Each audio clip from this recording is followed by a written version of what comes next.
ക്ലോക്കുകളെല്ലാം തകർത്താലും സമയം നിൽക്കില്ല. മനുഷ്യനിർമ്മിത ഘടികാരങ്ങൾ സമയത്തെ നിയന്ത്രിക്കുവാൻ പോകുന്നതല്ല, സമയത്തെ അറിയിക്കുക എന്ന ദൗത്യം മാത്രമേ അതിനുള്ളൂ. സമയത്തിൻ്റെ മനോഹരമായ ഒരു ശ്രേഷ്ഠത എന്താണെന്ന് ചോദിച്ചാൽ, ആരോടും സമയം യാതൊരു മുഖപക്ഷവും കാണിക്കുന്നില്ല എന്നുള്ളതാണ്.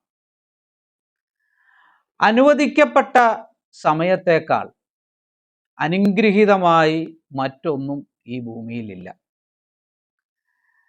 നമ്മുടെ വാച്ചിൻ്റെ മിടിപ്പുണ്ടല്ലോ, ഈ വാച്ചിൻ്റെ മിടിപ്പ് നൽകുന്ന ഒരു മുന്നറിയിപ്പുണ്ട്.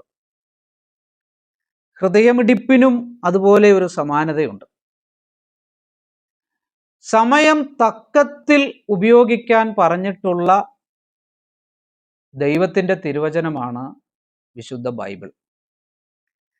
എഫേസ്യർ 5, കൊലോസ്യർ 4 അധ്യായങ്ങളിൽ making the best use of time എന്ന് പറഞ്ഞിട്ടുണ്ട്. സമയം തക്കത്തിൽ ഉപയോഗിക്കണം.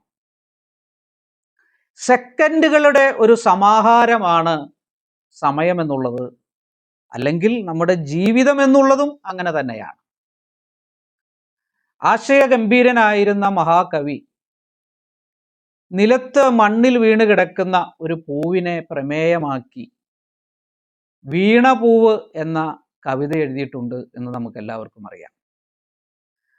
മനുഷ്യൻ്റെ ജീവിത തത്വങ്ങളെ അത്രമാത്രം മനോഹരമായി അനാവരണം ചെയ്തിട്ടുള്ള ഒരു കവിതയാണ് കുമാരനാശാൻ്റെ ആ കവിത.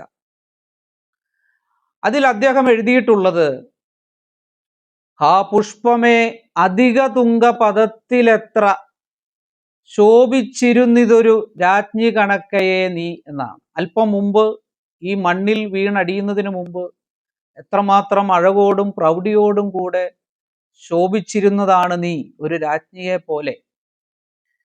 ജീവിതത്തിൻ്റെ അസ്ഥിരതയും ജീവിതത്തിൻ്റെ താൽക്കാലികതയും മനോഹരമായി വിവരിച്ചിട്ടുള്ള ആ കവിത നമുക്കെല്ലാവർക്കും പരിചയമുള്ളതാണ്. നമ്മുടെ ഈ ജീവിതം എന്നുള്ളത് ആ പൂവിനെ പോലെ, പ്രമേയമാക്കപ്പെട്ട ആ പൂവിനെ പോലെ താൽക്കാലികമായതാണ്. ഇതിൻ്റെ പ്രൗഢികളും ഇതിൻ്റെ ശക്തിയും എല്ലാം ഒരു ദിവസം നഷ്ടമായി തീരും.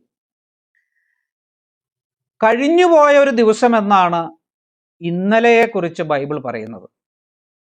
മരിച്ചുപോയ ഇന്നലകളുടെ ഭാരവും ഇനിയും ജന്മമെടുക്കാത്ത നാളുകളെക്കുറിച്ചുള്ള ആശങ്കകളുമായി ഇന്നിൻ്റെ യഥാർത്ഥ സന്തോഷം അനുഭവിക്കാൻ കഴിയാതെ മനുഷ്യർ നിരാശരായി ജീവിക്കുകയാണ്. എന്നാൽ യിരെമ്യാ പ്രവചനത്തിൽ ഇങ്ങനെ ഒരു വാക്യമുണ്ട്, കൊയ്ത്തും ഫലശേഖരവും കഴിഞ്ഞു, നാം രക്ഷിക്കപ്പെട്ടതുമില്ല. നമ്മുടെ സമയം നാം തക്കത്തിൽ ഉപയോഗിക്കേണ്ടതാണ് എന്ന് ഞാൻ നേരത്തെ പറഞ്ഞല്ലോ. ഇപ്പോഴാണ് ആ സമയം. എന്തിനാണെന്നോ, കർത്താവായ യേശുക്രിസ്തുവിനെ സ്വന്തം രക്ഷിതാവും കർത്താവുമായി സ്വീകരിച്ച് പാപമോചനം പ്രാപിച്ച് സമാധാനമുള്ള ഒരു ജീവിതത്തിലേക്ക് വരുവാൻ തക്കവണ്ണം അത് നമ്മെ പ്രാപ്തമാക്കും. ഈ കാര്യങ്ങൾ വളരെ വ്യക്തമായി പഠിപ്പിക്കുന്ന പുസ്തകമാണ് വിശുദ്ധ ബൈബിൾ. അതുകൊണ്ട് നമ്മുടെ ഈ സമയം ഒരു തീരുമാനമെടുക്കുവാനുള്ള സമയം കൂടെയാണ് എന്നോർപ്പിച്ചുകൊണ്ട് നിങ്ങൾക്കെല്ലാവർക്കും നന്ദി പറഞ്ഞുകൊണ്ട് ഞാൻ നിർത്തട്ടെ. ദൈവം നിങ്ങളെ ഏവരെയും അനുഗ്രഹിക്കുമാറാകട്ടെ.